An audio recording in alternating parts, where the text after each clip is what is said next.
Bebre na abawiase emun ye won na yemfa nti na Church of Christ the Bible nhwemu dwumadie ebrewo mimi da biara nonum ekosi no nsia anopa 5 to 6 am ewo Radio Universe 105.7 bonye mo kwan nwafre ewo dwumadie ne so na obe hu no kre no na no kre no amaya de hye Church of Christ yaji Accra amanyakopon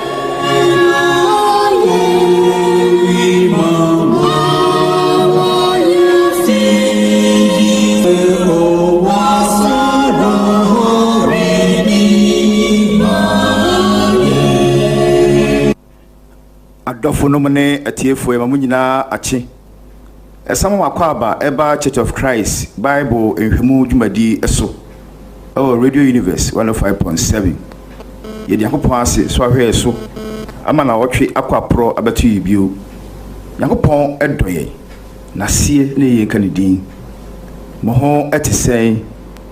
yedi yakopon ase so ahwe nyina so Church of Christ na obeti enka anopai yedi dwumadi atu din se Bible nhwemu na ebrew dwumadi eba wo nchen meme da biara nonum ekosi no nsia anopa 5 to 6 am Radio Universe 105.7 muntie ya wanwasem yi na mmiri bi yenso ya anyira Yesu firi ne soro anunyam bae obeto yen aboden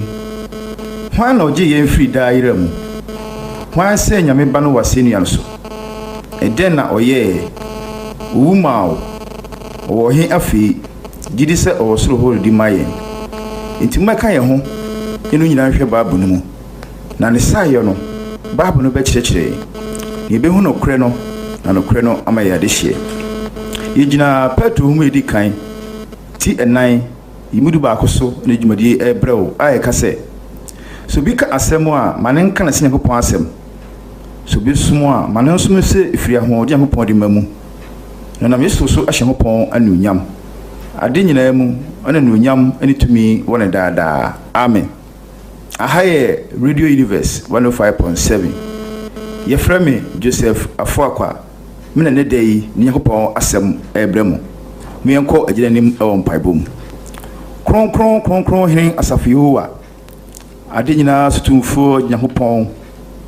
ye bekoso adawase esanse wo kron asini manyinara ye bekoso ayiwaye efise ufataye yie ene enkamfo wona wo osoro ne asase ye wonsa no adwuma nkuto ne yebesom wo ye dawase so ama adepa bi achi ye bio mitu atiefo nyina hye Yakopon sa so bekoso ama ye ntiase e wo wase mu mitu machine se didi dwumadi e wo ha nyina hye Yakopon sa se woni ye behye ase na wo de wie asundie mu mitu oman Ghana hye Yakopon sa ja enche yebekoto aba ayi akandifo yesre ho se obema ye ntiase ye de prepare ye atukwan mu kosoba eboa ye emenya sumdue e wo man mu ade biara ye no atimi aso aba na o man wo man mu nso atimi asom ohun anokure mu ye da wase se watie e wo sampa ba mu na sine ye nka odin e wo Kristo Yesu din mu amen anuanom mesem bebre sem beti nka boyi na ya hye ne nso isanse ehwa kohia yi pa se ibeti nkaboyi ne atimi atihu anamo adofonom ne anuanom amowo ensan ro Church of Christ ene anuanom amowo bubu ase Church of Christ nyina hye ne so se enua dwes ata a ni kunu azikata wafiri mu no na yie no baso enne anopa ya enne ewo jonte efra bi White House usi aja heba ho a ubisa White House obia be kirewo ehye ase 8 am pepepe e anopai nti besem bibresem behye sanka boyinso na matimi atu hu anamon ne akugya yenua ba no fefefe ne emra ye behye dusenase no twiro ahoma ti ho ene ne ahoma a yenu diguma ene dai sine be wie bibia no usubenye mu kwan na wafre 0262 51 29 63 0262 51 29 63 ene ne ahoma ye wie bibia no me bia ma wo na bibia e chiwa adwen a won tie ase no e fa na disua no so abisa na we bia wo nyamu kwan emfre na pese wo WhatsApp ye so a ubetimi a WhatsApp ye afa WhatsApp ahoma ye so 0506 42 53 48 0506 42 53 48 ene de WhatsApp ahoma emre disua na ekoso no ubetimi a WhatsApp ye se wo share no nso beye na otwe be miensani a me no ekasafa adisua ya tudin se hell eye asamado migide se eno aboso bebre ne ho akohia se ene nso ye be share adisua wofro a ehye asamado adisua no ase o se resurrection of the dead and the final judgment o sorry ema awufo ene awieye kura no ibibu yaten ene adisua ene dai me no nyina ebehwe ni ahwe se emna ye nipa yi na enche yasetena wo asase so ye be free ha kono ye ko a ye betimi asan sori bi mu ana na se sori so a ye wo atemu bi a esibu ni mo yemu ye chiko ye chika krai enkohwe emra na me no etase eye hell na asasama do no ye be hu ye ewo 1 Thessalonians chapter 5 verse 23 Thessalonica for huma edikan ti enum yimu edunum yansa no me no bo ne ba be miensa bi so ewo ho se wo tro nsem no hwe na kenkan ne wo de mpese ohun ho ne se me no bo honhom okra ene nipadua me no mienu eye honhom ene okra ene nipadua we ne de yakopon eboye a wode ye betra asase so na maye hu ye se ye kase nipadua ye den nipadua ye ade mu a yakopon enam na ho de tumi nso fa efom dote enyon no nipa wodumpe enti mrobre akoma eni nipadua akwa ahoro a ekeka ho nyina eni moja eni nsuedi akoneba awe mu bikan se wo hwe wo ho a wo nan wo nsa wo ti we mu nyina ne gina ho ma se wo ye nipadua na esa so hwe se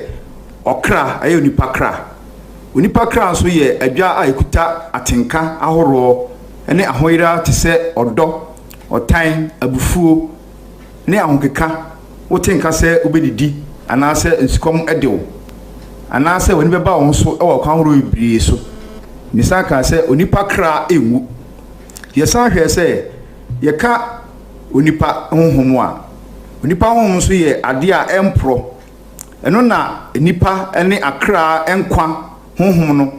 ene ma nimdie entiase se odwundwin bibi ho se osusu bibi ho eno na ebo a makasa we mu nyina ma ye dadi mi hu se kase onipa ukta enema horo miensa eye nipadua okra ena honhom na ni nyina no ye hwe ewo Mose huma edikan ti mienu yimu enso no eye Genesis chapter 2 verse 7 no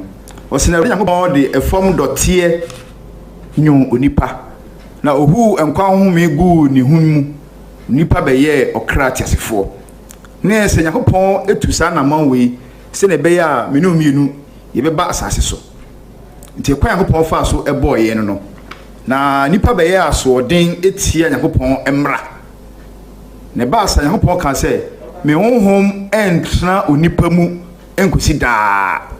enu ntina enche odofo bi a oben wo a oni didi woni ne koba enche no afiri mu ebi kura timi firi mu ntentem ne atwero se what a shock so alentina basa we mu nyina ye asode anipa ye o edi ntrom ho ye papa Adam ene ne yire Hawa asode a mo ye enti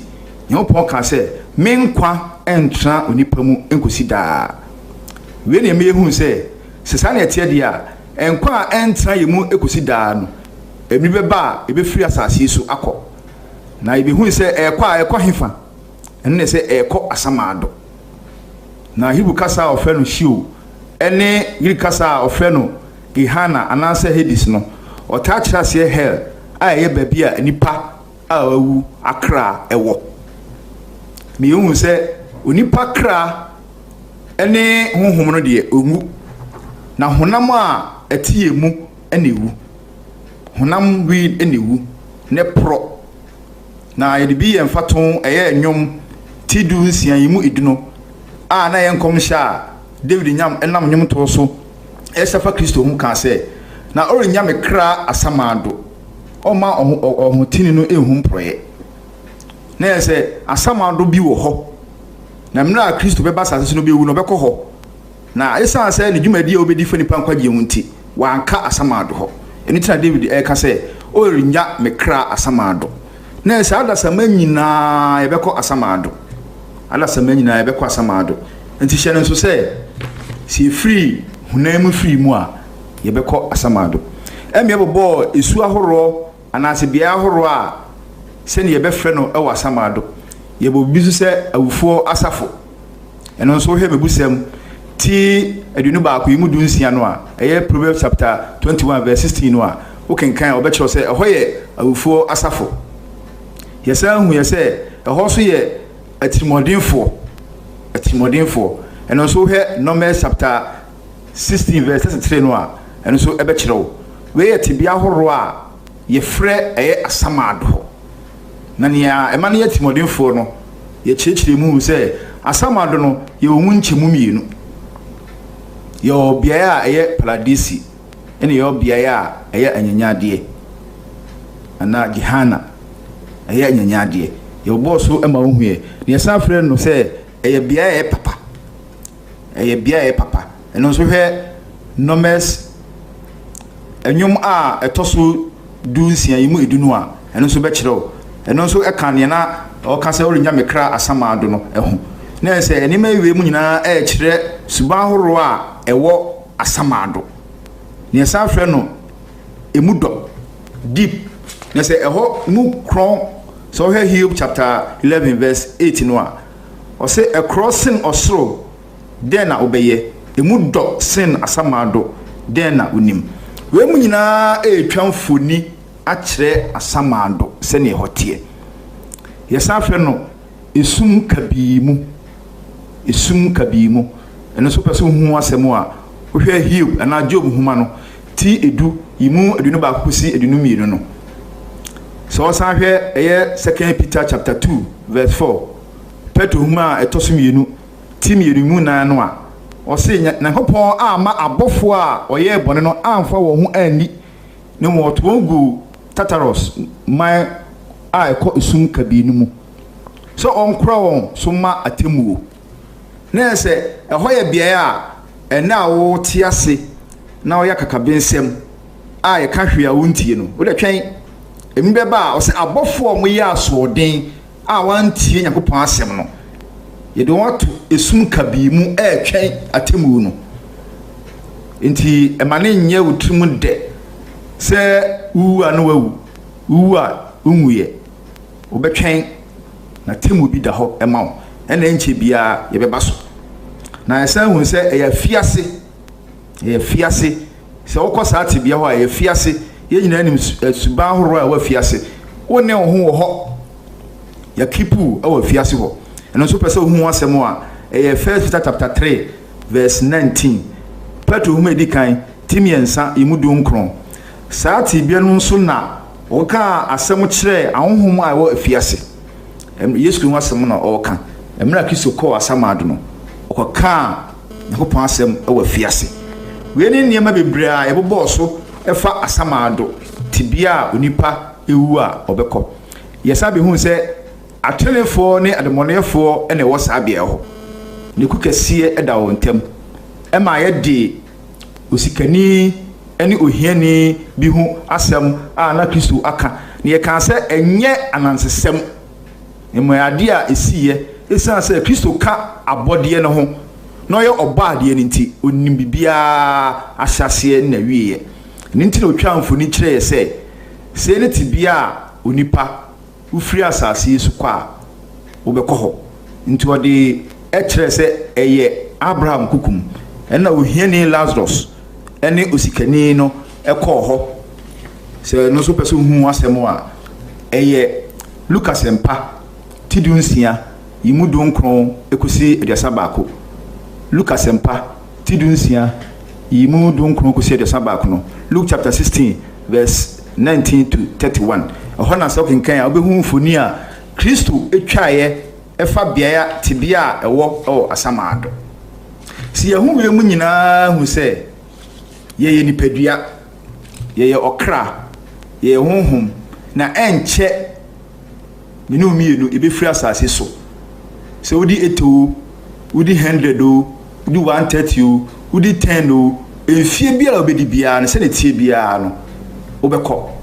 honam be pro amanaka honhom ene okra no eno na ene dai ni pese menu twa mfoni kakra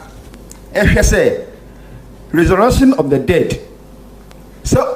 owu sori ewo onipa so no nipa awu e be sori no say na etie or say resurrection of the dead will be simultaneous, both of the just and unjust. Or say awufuo sori no be ye prekope imu na atenefo ene demonefo na ebe sori.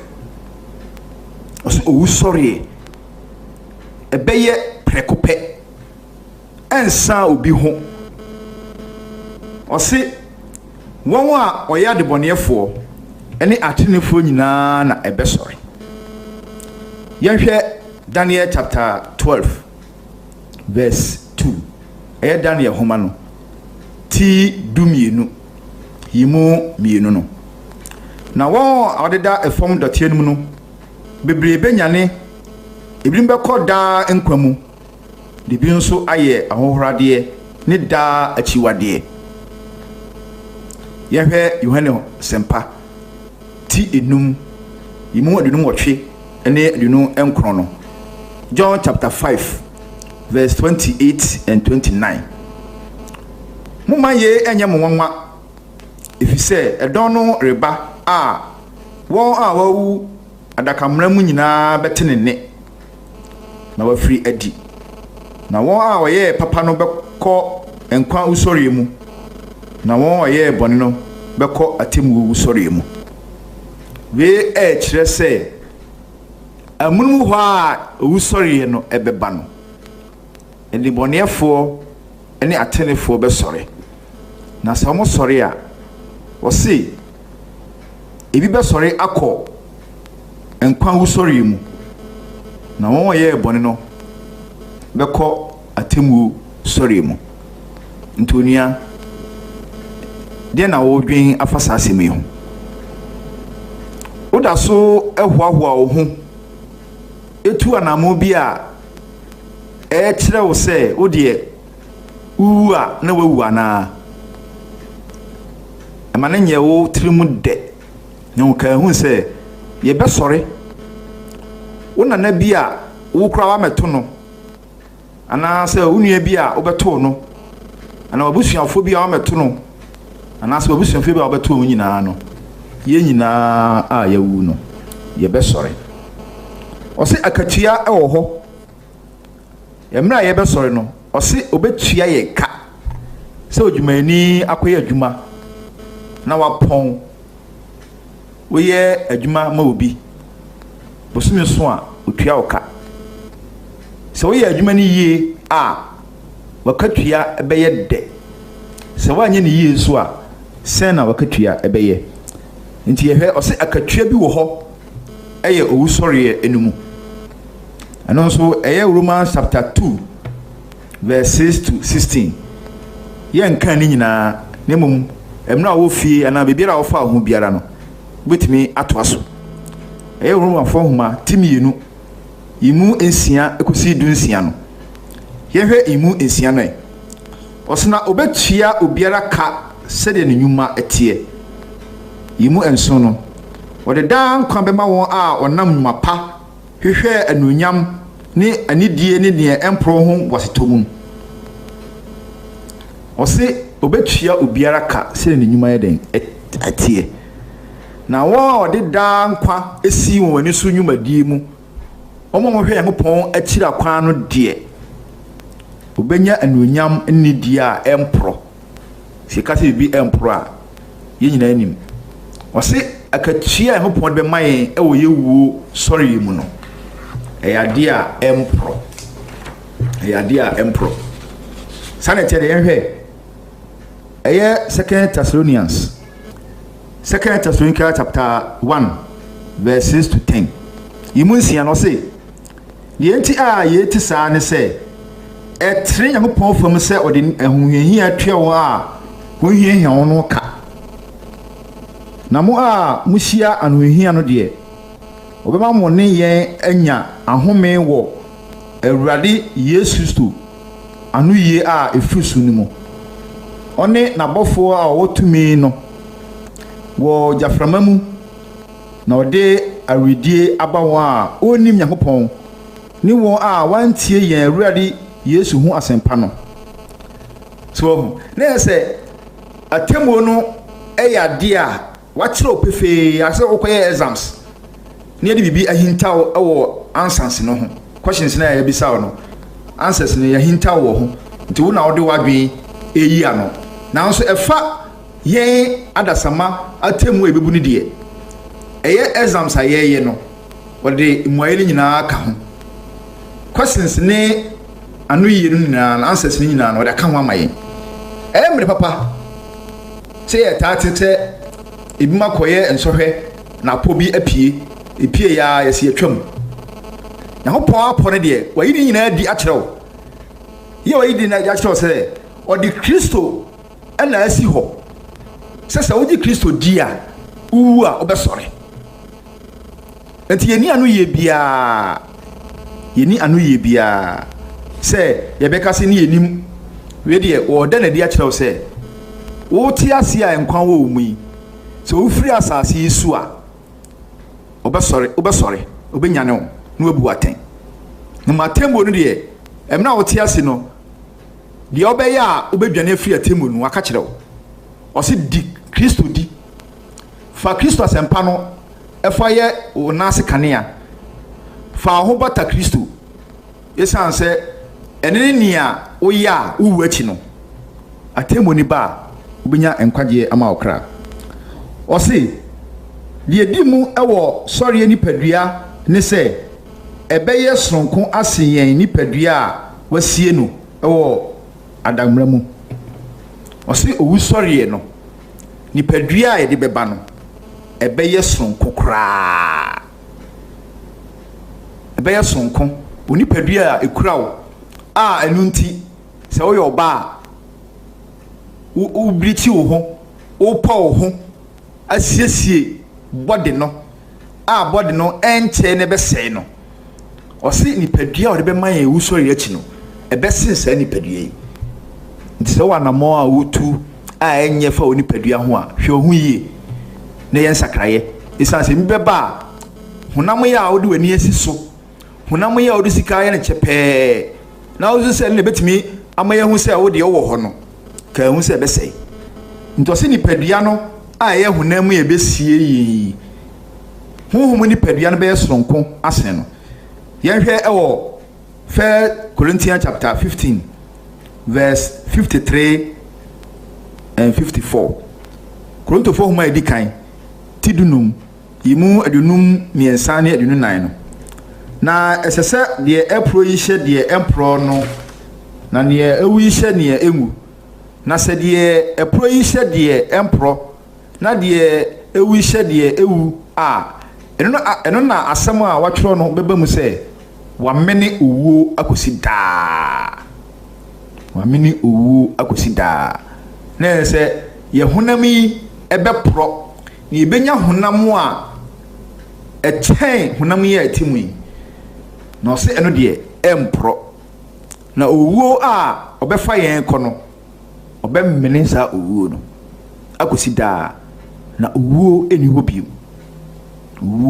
biom bio nso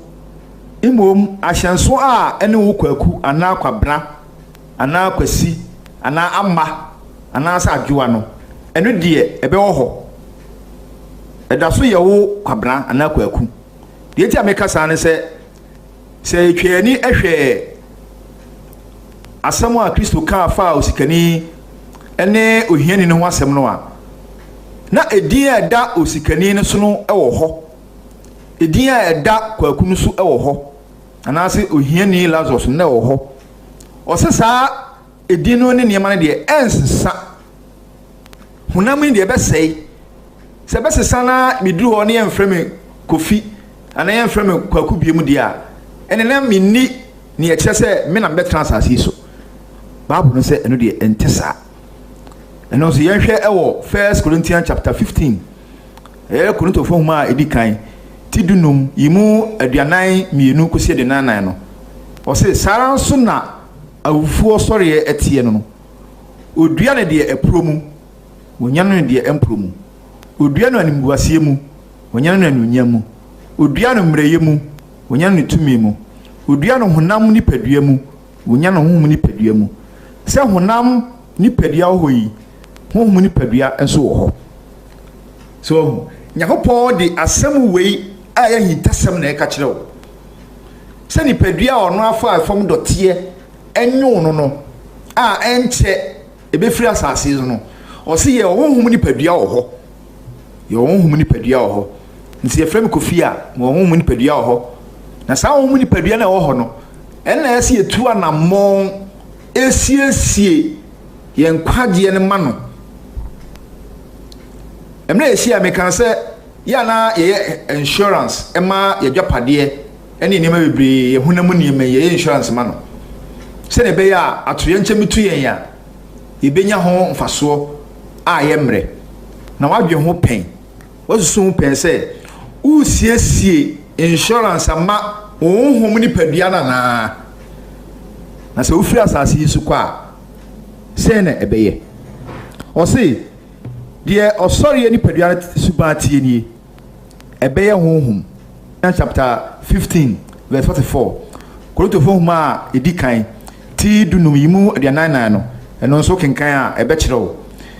ɔse nipadua a ɔbɛsesa ma ɔkra no abɛyɛ honhom tibea no ɛne esu nyinaa ɛwɔ ɔsoro tibea no nipadua yi a yɛbɛsesa no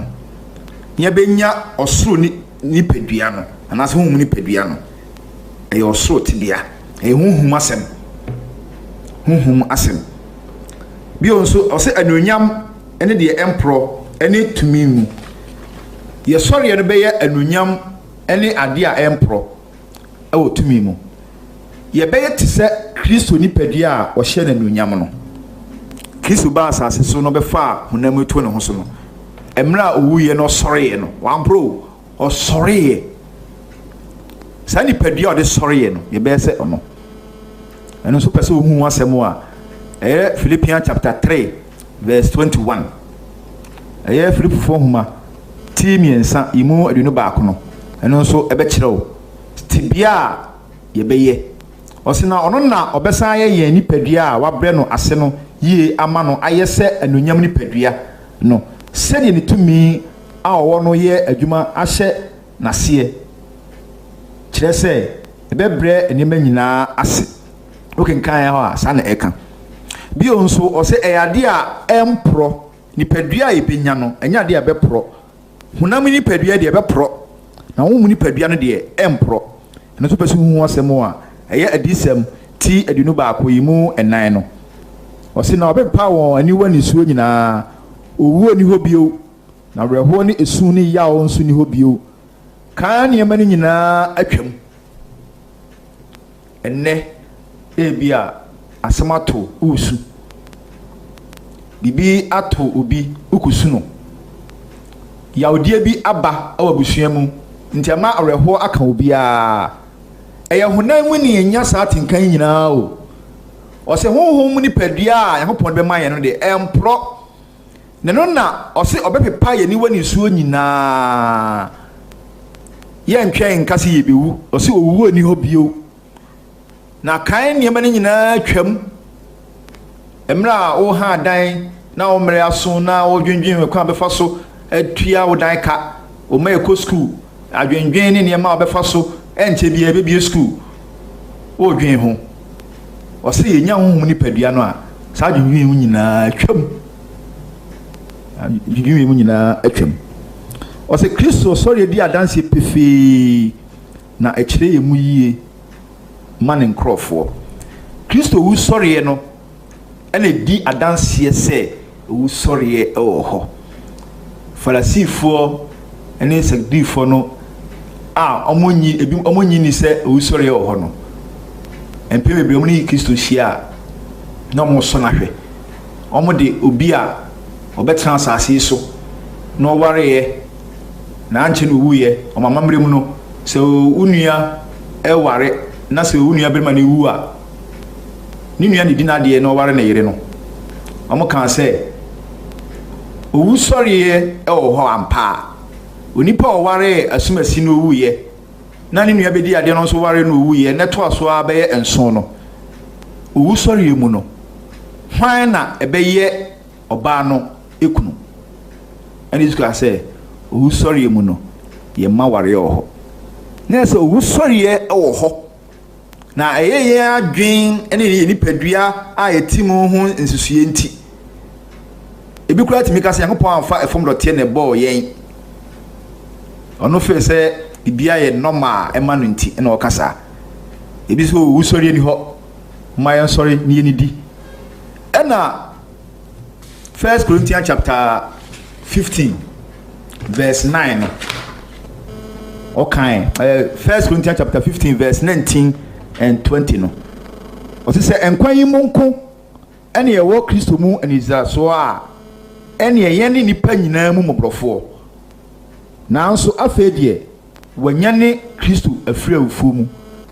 aye won adeda no mu aduaba edikan o se enkwan yi monko a ne ye wo Kristo mu aniza so a ene ye a yedi ehu asi wo se ebeso Nyankopon no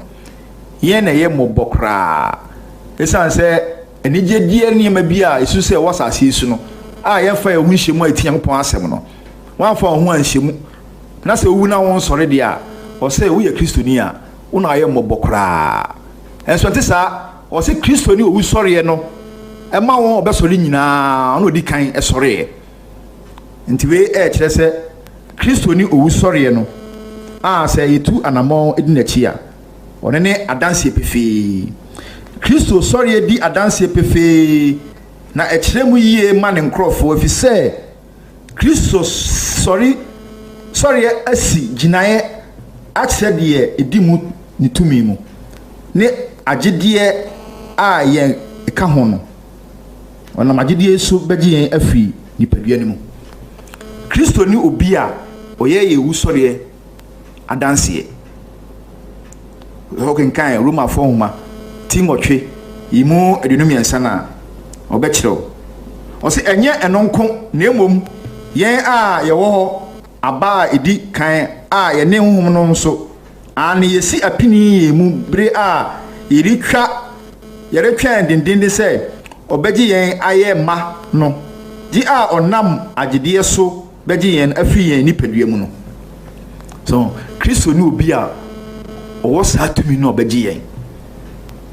afri hunamu ya se ko asamado a ebeba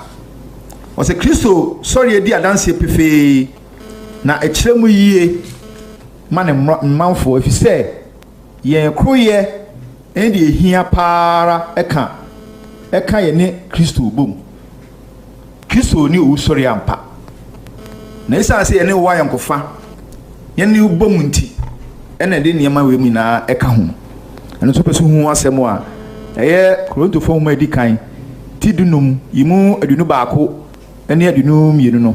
eye 1 Corinthians chapter 15 verse 21 and 22 na sede onam onipa so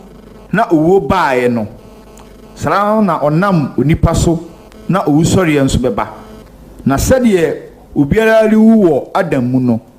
sara na obema obiara anyankwa ewo Kristo mu honam ye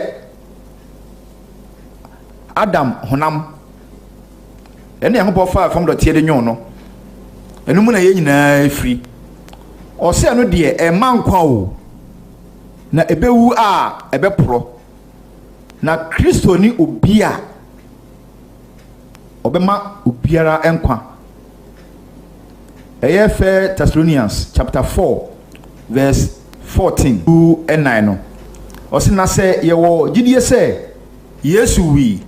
na osori biemu a sara nso Nyankopɔn nam Yesu so de won a wawu no beka ne ho aba weni okristoni ani daso weni daso enye adwapade a wo pɛ ho no weni daso ne se yegidi se Kristo wi na osori de a sara nso Nyankopɔn nam Yesu so de won a wawu beka ne ho aba enti Kristo ayo bia ayo wu soriye enti se ye de ho bo Kristo a yebenya enkwagye ewo yewu achi se ye boni nyina tofa afa owu soriye no ho a enti atenefo ne libonefo na ebe sori na won wa ye papa no beko nkwa usoriye mu na won wa ye boni no beko atemu usoriye mu odua no honam ni padua mu wonya no honhum ni padua mu so honam ni padua wo ho a honhum ni padua nso wo ho na obetua obiara ka sede ne nyumatie ye beba da Nyankopɔn nam Kristo Yesu so bebu adasamba nyina aniema ahinta ho aten sede asempa motiye no enti efa owusoriye ehono sena ebeba yehwe osi the final judgment awie atemu ye sori keke na ya fa ehu adiana dabi so onyane yen senia awufuo ebe sori preko womo ye papa ene womo anye papa womo nye papa ene womo ye papa nyina be sori no osi temu ewo ho ma won atemu beba yenso ewo yen ni ye a yaye a atwam oti asase sui tu anamo yen sachaye esan se ni awoye osi ni ye nyina no de beba atemu mu ni ahinta nyina papo boniu odi nyina beba atemu mu nti anamo a wutu ahwe Nyankopɔn akira kwan ne nne na watimi adwane afiri atemu aye awie kra no so bi di bone ne se ye court ne ekotie ensem a omudi wo ho a edu baabi ne otemuafo no ebu atan no a onya hyase ekeka ensem a ono a de nani fa mu na ohu nia ewo mu nyina otimi hu mekakra nti wo a wo twen watemu no oyam timi hyew na ne obete no se yedu kotu afiase nkwa na nyina ebasa abusuafo nyina wura ho yehu biem oso nkwa na nyina sana temu no beba Nyankopɔn atemu no ose eye afebo enye ne yedi ne tum 10 years a enche na ba ana 5 years ana 4 months 6 months ene ne keke ka ho no ose atemu a Nyankopɔn beba awie ne de eye afebo quotation to ho eye Matthew sempa ti aduonum yimu ba akokosi aduanan ensia no Matthew chapter 25 verses 1 to 46 emu wayi pa nyamre nehwe adusua horo miensa ene wo ho Kristo di oso ahini no toto ene bibiri ho unya daje a hwehwe mabu edubi a omokwa yefuhia osi enum ye nyansafo ene enum nso ye nkwasiafo ho story ndie ukọ unyamre a no akenkan osan de toto obi a otu kwan no de dwapade eja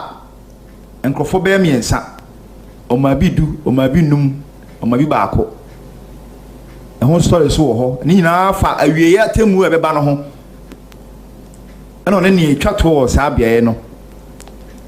etoto papa ye ma ye ho papa ye ma ye ho eno me bone pa o si esikom de me wama me bi anom me yo ho man me fel so me dadeja man kata me ho me yare ye ma me hwe me da fiase mama me nchen saa ne ma ensien a efa anamuntu a Kristo sɛ so yɛ ma obi a wayɛ ma no o sa atene fo no de o ka se da be ne yehu wo ne yɛ sa ne ma we nyina ma wo no se o yɛ ma mi nuanom nkumaa wayɛ ma me saa na sa atene yɛ ekɔ won a won so o ma anye no o se awurade da be ne yehu a yɛ anye o se wa anya ma nuanom nkumaa ma anya ma me nti mo firi me so nkɔ da eyiramu atemwo a Kristo de beba yewo achi ni sunsuanso nie sɛ mdi kan ɛka ye no sɛ ɛyɛ exams na ye kɔya a adasama exams a ye no asase si no questions no answers ka ho enso ba ye no ensembisa no anu ye ka ho ɛyɛ fo papa ɛma honam a yɛtimi enye wakɔnɔ bebree ne mom no pass exams no esan sɛ anu ye ɛma sembisa no wɔ hɔ fa hyehyɛ no ɛwɔ abrabɔ anamotuo mu sɛ ne betimi aboa wo ama watimi anya nkwagye ama wo kra yɛhwɛ 2 Corinthians chapter 5 verse 10 Korintofo homa a ɛtɔ so mienu ti enum yimu eduno ɔsɛ na twa sɛ yɛ nyinaa kopie Kristo atemu adwano anim hɔ na obiara anya ne a ɔnam nipadua so yɛɛ no papo bɔneo sɛdeɛ ɔyɛɛ no pɛpɛɛpɛ nti niye a wɔyɛ no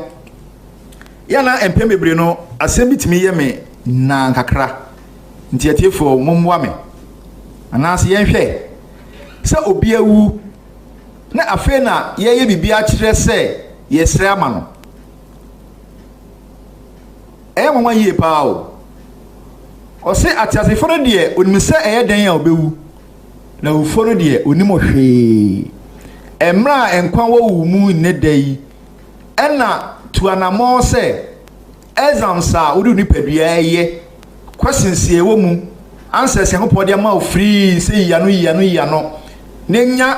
80% nenya 50% nenya 100% no ene ne a enkwan wo mu enya se wawu edu wa besi ho ne ye besre bonifache ama wufuo ɔse ye atatefo ne nim bibi o na ɔno wawu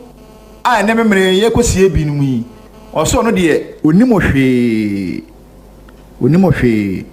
nse wo anamon bi a yese wutu a tunune na yen sachire e wo ho ɔse the judge is Jesus Christ as a mediator. All judgment is committed to him. Ɔse otomuafo ni Yesu Kristo a ɔyɛ otiginafo ɔde atemmo nyinaa hyɛ ne nsa. Ɔse Kristo ɛne otomuafo judge Nyankopɔn de atemmo no nyinaa hyɛ ne nsa. Ɛna Kristo ayi na di akyerɛ sɛ we ne enema a mebu ho atɛn enti gimidi ɔse me ne ɔkwan no nokora ne enkwa no obi nko agya ne nkyɛn gise ɔname so Kristo nka sɛ ne nkyerɛ obi o ɔse ɔne ne ekwan no ɔne ne nokora no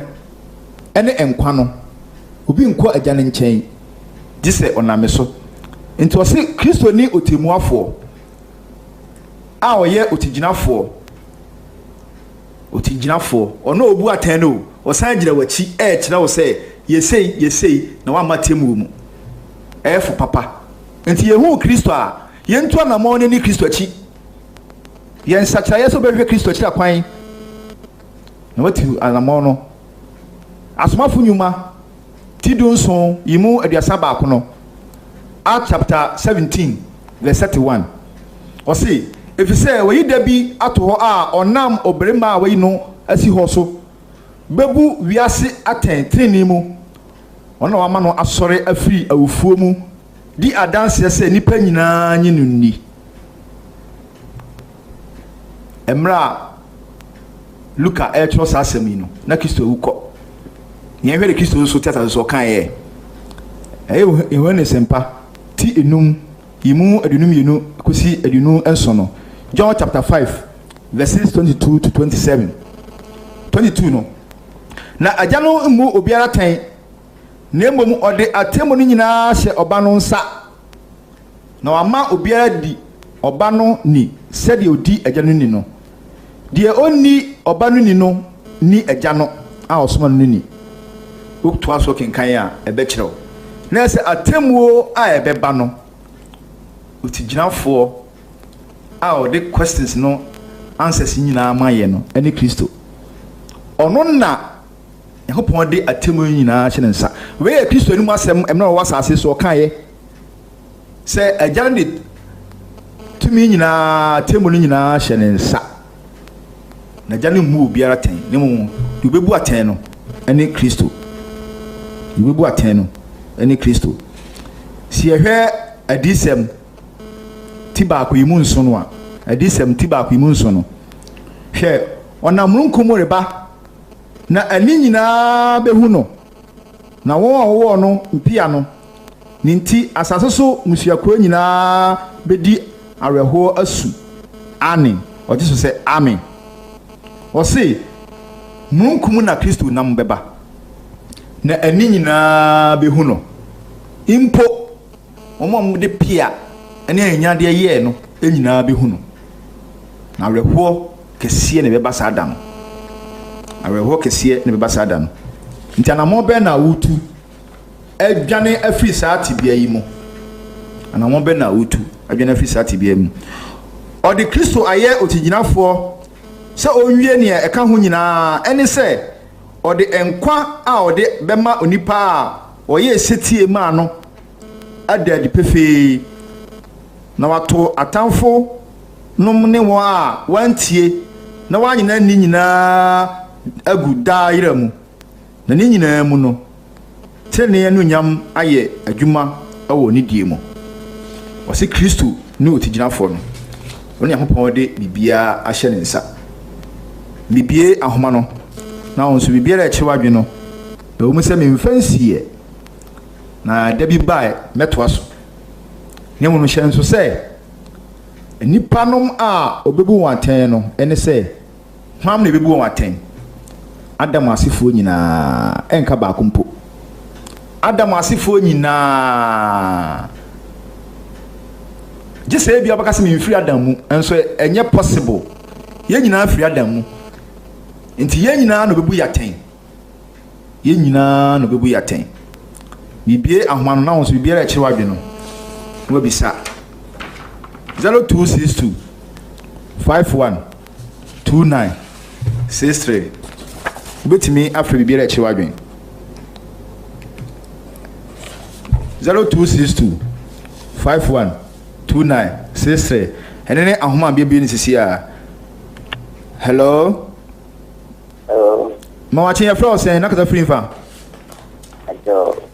Peter ne ekase ni free osu Peter mo asem nko and the radiasi they said amen abekye the resurrection of the dead na hell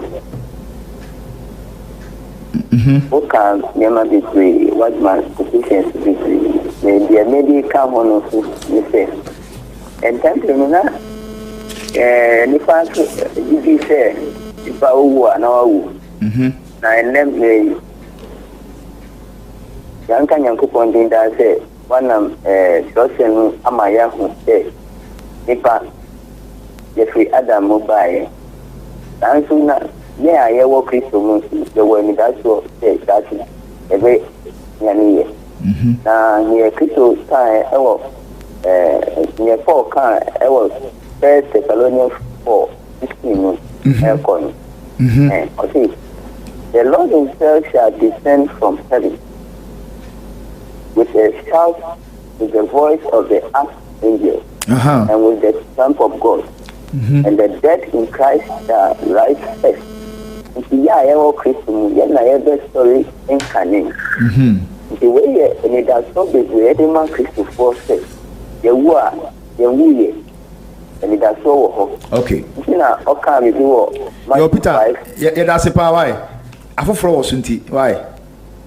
yo da ye da se e wo nia wo da beboa ye da se ye guso twen se obefre resurrection of the dead and the final judgment any this year on second pay. Hello. Good morning. Morning. But your friend saying nakasa free fa. JB in Australia. JB mo asem ko. Me da se de be wona de hien.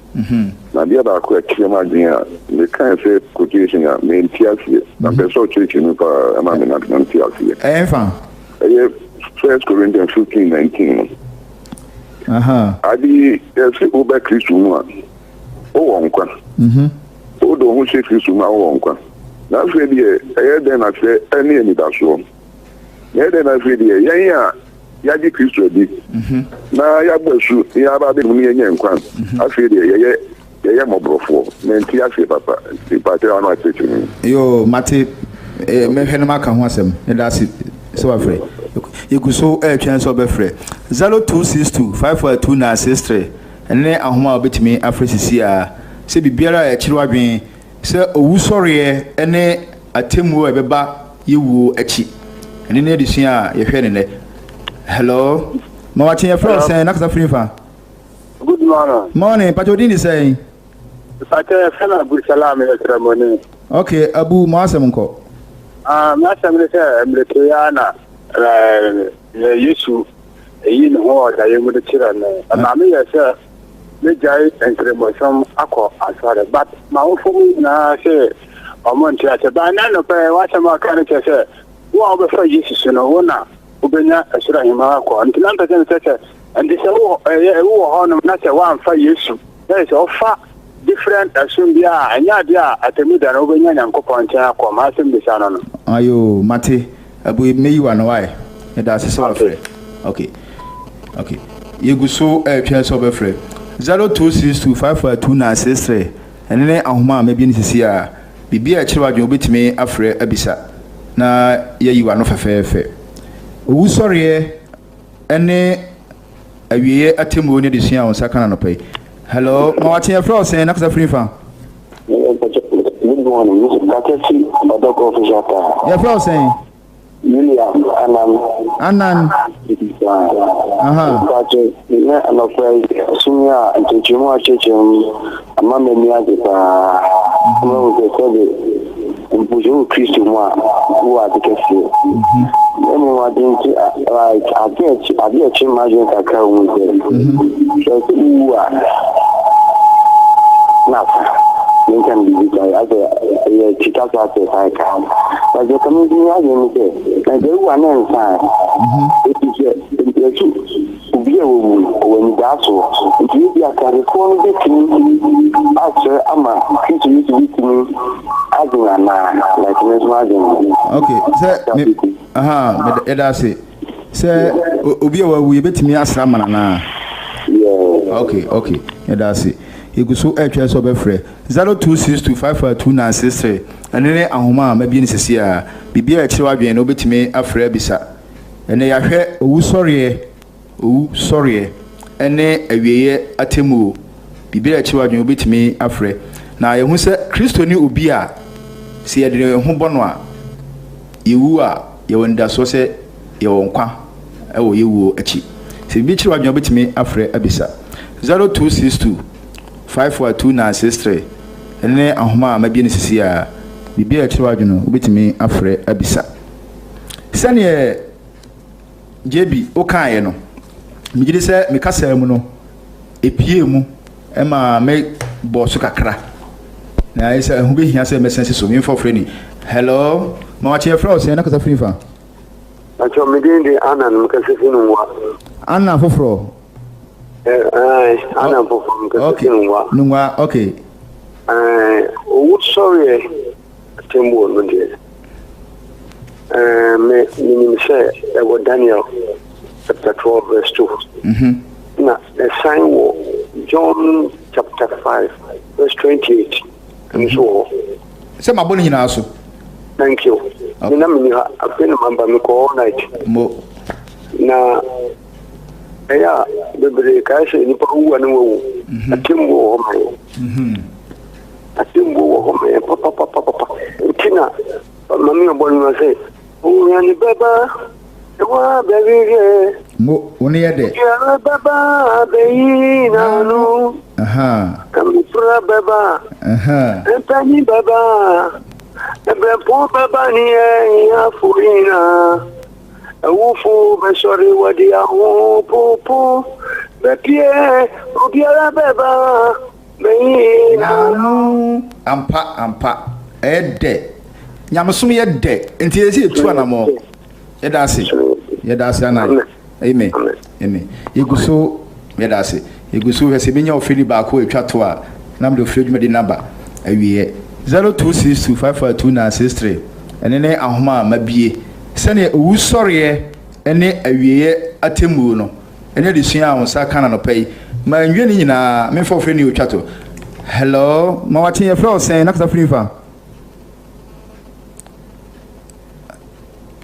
Hello. Ma watin ye flow sen nakasa frifa woni ye last caller. Pacho bra Peter ni. Okay, Peter. JB kakra. On kind 2 Corinthians chapter 1 verse 5 to 9. Okay, yeah, that's it. And chapter 11 verse 23 to 32. Okay. Yeah, that's what Peter. Yo, yeah, that's it. Okay. Yeah, that's what I'm free. Okay. Yeah, the afraid me no asiha. Send ye JB Peter and more quotations no. Wo modern na hwe ni mum de make can say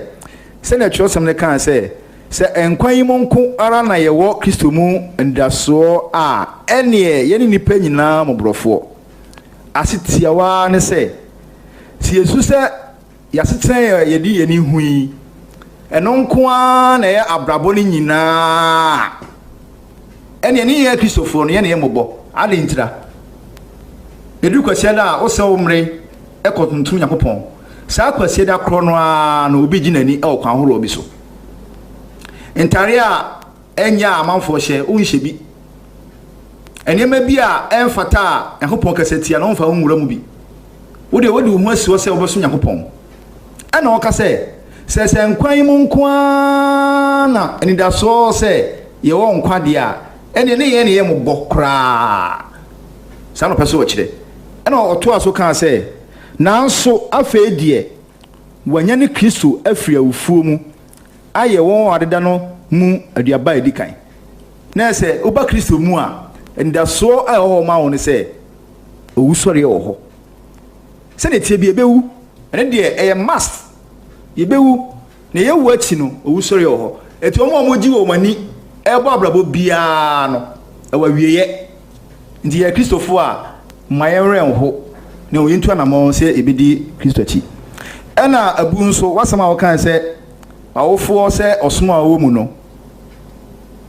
ofiri mu ekoye ebe Kristo ni a ombepo obrama enkwagye agina sori de agina ankrankra bia so eninti na ye no di nkomo o Radio Universe 105.7 to hu agina ye wo wa wutirim se awuye hi abeba wo so na awie no benya nkwagye a to anamo esa se ne ababo na ka no aye adasama nyina so ne se Kristo se mene ekwan no no kre no ene enkwa no obi nkwa agya ne nkyɛn giso na me so ena babo na ka yise bia yenye babo ni ni se beji babo na didi a yentu sa na mo no ana nso eye owusɔre se obi a wawu na ye sre bone fache bia ma no de babo no baabie ni wa ewo nyina so sa se ne no susu no pay no anamo bia esi etu bia emra enkwa wo yemu na esi etu sa na mo no yewu a bibia to atwa adwensache no bebia bi oso atiasefo de omunum se eye dan ya ombewu na ufo no de onimo hwe nti ana ahye ne so o sa kwan no so nti yebeda anan foforo so ofre na ade nkranhye nwom ebeboa adwumadie Peter edawase se wo nso quotations a ebeboa jebi e wonte asie mu nso ede bae ubehia ye bio na otwe se nne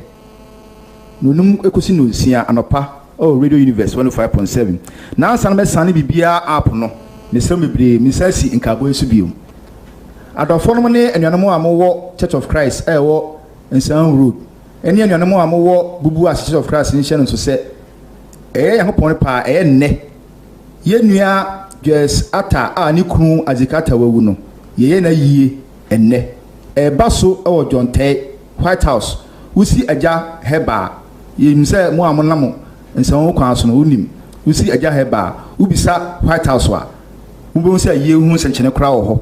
ye hyase 8 am pepepe no ngotwi pepepe no pa ni ye hyase nti de mase bebre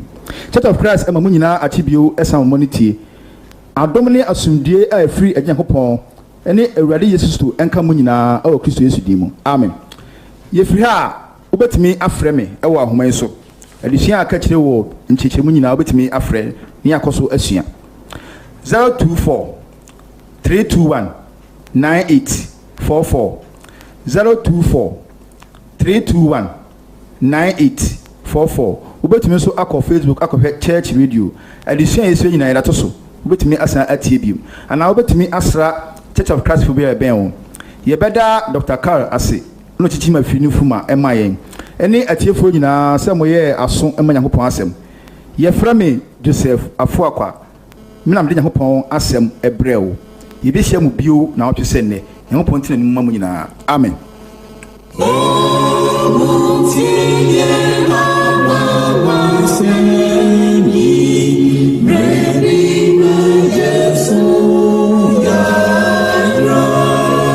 Encheche bebre na abawiase